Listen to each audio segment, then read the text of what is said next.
Hey guys, so today we are reviewing Terrifier 2. This was definitely a long-awaited movie for a while for a lot of people because I think they wanted to do it pre-COVID, but then couldn't, obviously, because of COVID. So here we are finally getting the sequel to the cult classic. I'm gonna call it a cult classic. It has like a cult following of Terrifier. Resurrected by a sinister entity, Art the Clown returns to Miles County to terrorize a teenage girl and her younger brother on Halloween night. So I think the first question people ask when they see this movie at all is, why is it 2.5 hours long?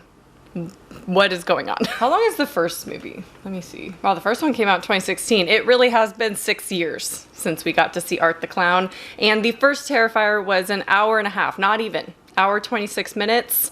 And the sequel is 2.5 hours. So why is it so long? That's, I think, the question on everyone's minds. Is it worth 2.5 hours of your time? I really don't know why, to be honest. Obviously, having seen it, I'm not sure why it needed to be that long, but I will say it did not feel that long. I'm pretty sure I watched this in one session, so it didn't feel like 2.5 hours to me. Maybe by the end of this video, you can infer for yourself why it would need to be 2.5 hours long based on some things I'm going to talk about, but I'm still not sure. I think they could have cut down a lot and it would have been actually a better movie, but it is what it is, right? Now, this movie is packed with brutality from the very, very beginning. The opening scene, still highly disturbing. You know what you're gonna get when you watch a Terrifier movie, and this definitely delivers that. And I think that's why it doesn't feel as long as it is, because the pacing is so good and it is so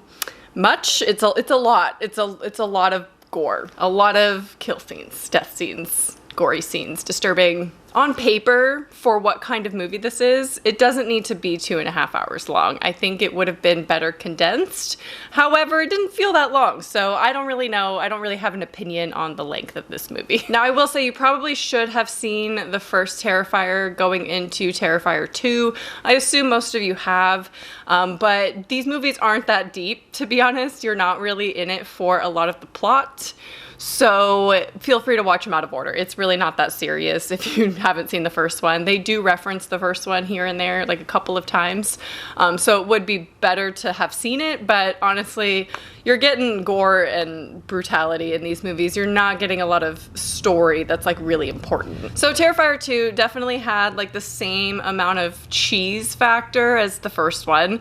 These movies are technically bad, but I think that they're self-aware in that they're bad because they're just camp. They're camp, you know? Now, I will say Terrifier 2 has way more plot, and I think that's really where the time comes into play here, because it has more story revolving around the main character. This is a character that the director has always wanted to create, and so he finally was able to do that with Terrifier 2. So I think that's why this movie is so long, because a lot of scenes weren't cut about the main character, because we're really following her and her brother on Halloween. Also about her family. So there's like some family stuff going on. Now, my only issue with the added plot is that we don't care enough about it, I think. Just me personally. I don't know. Maybe you do care. I mean, she is a strong character, but I do have some issues with that, with her being so strong, which I'll talk about in spoilers. So I will be doing spoilers in this video. They will begin at this point. I don't know if we're gonna go into depth about the story and the character, her backstory, her family, really get into all of these characters. I want to care just like a little bit more and get a little bit more detail out of it and a little bit more explanation. And I just feel like a lot of it wasn't thought out. But that's not why we watch these movies. At the end of the day, that is not why we're here for, you know, we're here for Art the Clown. We're here for him and what he does. The comedy's there. The comedy in this is really good. There's a scene in a Halloween store that really makes me laugh. I really love Art the Clown and his like personality, I guess, and just, he's funny. He's a funny guy. And in this movie, we have a new little friend along for the ride. And let me just say I'm obsessed. Obsessed. And I wish I could go in more in depth, but I mean, it shows them in the beginning, so it's not a spoiler, but I'll let you discover them for yourselves. But I am really rethinking my Halloween costume this year. Like, how cool would it be if I was that character, but pregnant? Like, funny. I don't know. Now, another question I think a lot of people are going to have about Terrifier 2 is the brutality as much or more than the first one? Because again, that's why we're here.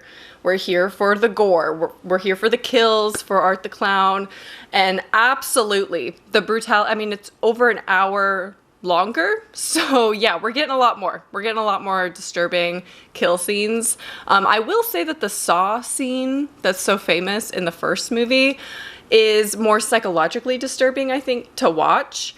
But there is one particular scene in Terrifier 2 that is up there with that one. It just reminds me of a lot of disturbing movies that I've seen, which I won't say because I don't want to spoil anything, but it's disturbing, okay? The brutality is just as much, let me tell you. It's more. It's more because we have a whole other hour. But a lot of the scenes are hard to watch, starting with the first one. Like, even the first one was getting me going, and I'm like, oh my gosh, am I gonna be able to like sit through this? Gore, I will say, is something I'm a little bit more sensitive to now, and just like brutality like that for no reason is a little bit harder for me to handle these days. So I was really nervous going in because obviously the first one's so famously brutal. So yeah, I was nervous, and rightfully so to be nervous. It was a lot. Obviously, if you're sensitive to gore or don't like gore in horror movies, don't watch this movie. Just avoid it, because obviously it's a lot of gore. That's all this movie is. The horror in this, gore, that's all it is. So if you're not a fan of gory movies, this one's not for you. You can skip it. So that being said, sometimes the gore and the blood would look super fake and unrealistic, and then other times it would look really good and like very believable. So I'm not sure if that was a budget thing or if it had to do with the lighting, like maybe the darker scenes tinted the blood a little bit darker so it looked more realistic, because some of the blood was like bright red, like vibrant red, and that's just not realistic. So some of it was like cheesy gore. I think the first scene was kind of cheesy, and then some of the injuries inflicted were very unrealistic, where you just have to laugh. But other times it was highly gruesome and looked real. Some of it looked very real, and it was disturbing. Now, overall, the movie's unrealistic, right? We've accepted this Art the Clown has to be some kind of like supernatural being. I don't know. I think this is just one of those movies that is fun. It's a fun, brutal movie to see how far you can push yourself in watching gore. Great to watch with friends on Halloween, I think. It's a good Halloween movie, but it is just a gore fest. Like that's all that you're really getting out of it. And I will say the cheese comes from the fact that a lot of the characters are extremely helpless and just unrealistic decisions being made, you know? And for that reason, the characters are kind of annoying. So not like the main character, but like all the side characters and things just get a little bit annoying here and there, because it's unbelievable. They're just very, very helpless, and it's frustrating to watch. And I feel like a lot of the cheesy scenes just play out in order to get to the brutal scenes. So yeah, again, you know what you're signing up for when you watch a Terrifier movie. It's not going to be a lot of story. I mean, there is story in it, but it's just very strange. I do wish they made it clear what happens in the end of this movie. Because the ending is just asinine to me. It is so bizarre. So it just gets a little bit confusing, especially in the post-credits scene. Mid-credits, it's like after a little bit of credits, there's a scene that you're gonna wanna stick around for. It's a long one too. That's a bizarre scene, I'm not gonna lie. I'll explain a little bit what it is in spoilers just to talk about it for a second, because what is that? What's going on? So one of my criticisms for the movie is Felissa Rose was, you know, marketed as being in this movie, obviously, because she's in this movie, which we all know her from Sleepaway Camp and whatnot. But I was so surprised that her role was so small. She was in one scene. I thought she would have a much bigger role in this, maybe playing the mom of the main character. That probably would have been better, I think, because we only got to see her for 1 second. Like, I don't know. I just feel like people who are fans of Sleepaway Camp or Felissa Rose only get that one brief moment with her. I think that'll be disappointing for a lot of people. So I am conflicted about whether I liked the added plot or not, because on one hand it's nice to get a little bit more backstory to the characters so we care about them a little bit more. We get very little of that in Terrifier, so it is nice to like get a little bit more exposition, I guess, for the movie and like someone to root for. But on the other hand, I feel like these kind of movies that are just a gore fest are better when they're more simple, when they keep the plot really simple and they know exactly what they're doing and what they're providing the viewer. Otherwise, sometimes the cheesiness can get out of hand. There's too much going on. You end up with a 2.5 hour long movie that not everyone's going to be excited to watch 2.5 hours of this kind of movie. So part of me feels like they tried to be much more than it really is. Like the director was too attached to the main character and really wanted to keep all of the scenes with her in it because he's always wanted to create this character. But that can kind of complicate things a little bit with this kind of movie when it's just basically, I mean, I understand what they were going for to give it a little bit more story, but is that what we want out of a Terrifier movie? I don't know. To each their own. I did like it for what it is. Is it the best movie ever made? No. Does it make any sense at all? No. But there's a character to root for. Art the Clown is hilarious, and his little friend, absolutely obsessed. They're just fun Halloween movies, so you know what you're gonna get when you sign up to watch a Terrifier movie. I don't think it feels like 2.5 hours, so I would say still give it a try if you liked the first one. And I do think it's worth the watch. It is, I think, better than the first one. Although, if it was a little bit more condensed, that I would be a lot stronger in that opinion. Right now, they're kind of like, it's a little bit better only because there's more gore to it and like more to it in general, but I don't know execution-wise if it's like that much better. Okay, I'm gonna get into a couple little critiques that I have that are spoilers. So again, if you have not seen the movie yet, don't watch the rest of this video, but go watch it. I'll give it like a 3 out of 5. That's gonna be my rating, I think. Might change that, but for now, 3 out of 5, pretty solid, recommend. So the first thing that is annoying that happens in this movie is that the character gets plot armor. Again, director very attached to this character. Obviously, he's going to make her invincible, and to me, it never felt like she was truly at risk, which obviously compared to the first one, they were very much at risk. They didn't have a ton of backstory, so although we were rooting for them because they're the protagonists, we know at the end of the day they could end up dying, right? This one did not feel like that. It didn't have that tension with the main character whenever they were fighting each other. I didn't really feel that she would actually die. And some of it just doesn't make sense. Art the Clown's decisions don't make sense. He mutilates every single person. Like, not only does he kill the people, but he will sit there and play with their stuff, you know, with their organs and things. So why is it that he knocks her unconscious, the main character, and, you know, just gets a couple bashes to the face, and then he just walks away when he mutilates every other person?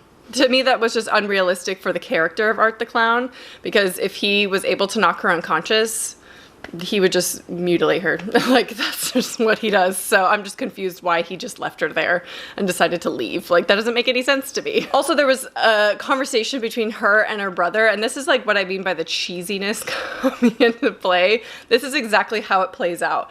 You're the only one who can stop him, her brother says. Why? I don't know. They literally say, I don't know. Shouldn't you know? Like, why do you know that she's the only one that can stop him? Why is she the one to do it? And then you say, I don't know.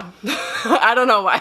Like, that doesn't, it's just a little bit cheesy, you know, like, what do you mean you don't know? Like, shouldn't there be a story there? Like, why is she the one? Why does she have to be the one? And then in the final battle, I got really tired. This is nitpicky. I got really tired of the same sound effect over and over again. Like, it was a little bit, they were on that sound button in the studio in post, just hitting that sound button over and over and over again of like something hitting something, you know? That just got a little bit old. Like, mix it up a little. Have another weapon come into play. It was like the same weapon the entire final battle. And I'm like, bring some new stuff in and make some new sound effects, because it's getting old. And then, yeah, the last spoilery thing I want to talk about is the end credit scene. What am I watching? So we have the survivor of the first movie birth Art's head. And I thought it was really going to be a disturbing birth scene, and it kind of is. I was not expecting that. You know, that's something that I'm personally avoiding, is traumatic birth scenes or baby stuff or anything going on like that, because obviously I'm more sensitive to that right now.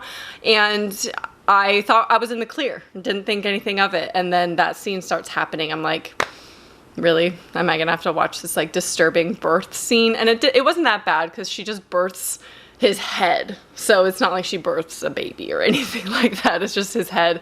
But she does like pull out some things as well, you know. So yeah, I'm just a little bit confused on the ending there. Was that the resurrection of Art and why he survived? Or was that like the end of the movie and now there's going to be a third one? Like, I'm just a little bit confused on the story of what's going on with Art the Clown. Is he supernatural? What's happening here? But I'll keep watching the movies. You know, I enjoy them. I think they're fun Halloween movies and definitely worth a watch. But there's a lot of critiques I could give to these, but I try not to go too hard on them, because I think that's not the intention of these movies. The intention is not to be taken seriously. It's supposed to be a fun, gory movie, and you're in it for the kills. You're in it for Art the Clown. He's one of my favorite villains of modern times. I'm obsessed with Art the Clown. Anyway, that's my review for Terrifier 2. It's just, you know what you're gonna get from a Terrifier movie, so it's really hard to say whether or not to watch it, because, I mean, if you liked the first one, watch this one by all means, because it is up there with how good the first one is. But obviously these movies are not for everyone, so I can't really recommend them to everyone. But yeah, let me know your thoughts on Terrifier 2 if you've seen it down below. I hope you enjoyed, and I'll talk to you soon. Bye.